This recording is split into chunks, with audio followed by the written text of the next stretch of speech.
1978 è un anno destinato ad entrare nella storia della piccola comunità dei frati cappuccini di Chiavari e di un territorio molto più esteso, quello che dall'anno successivo sarà raggiunto dal segnale radiofonico di una nuova emittente cattolica privata.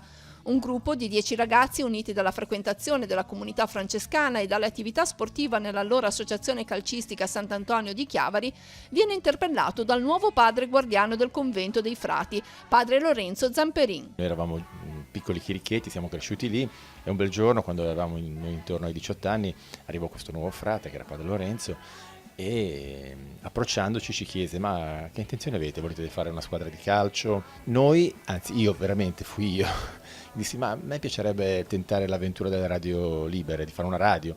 E i miei amici del tempo appoggiarono subito l'idea e questo partì così.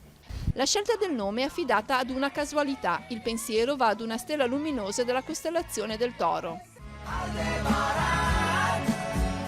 Guarda caso in quei momenti usciva un album dei New Trolls che si chiama Aldebaran e allora fu quasi un gioco da ragazzi dire: beh, sfruttiamo anche la canzone dei New Trolls e chiamiamola Radio Aldebaran. Gli anni della crescita di Radio Aldebaran sono contraddistinti da eventi musicali di rilievo. A Chiavari si esibiscono grandi nomi della musica leggera e l'emittente diventa motore di manifestazioni pubbliche di rilievo. Ma la mission che si consolida è quella di essere una radio tra la gente e per la gente.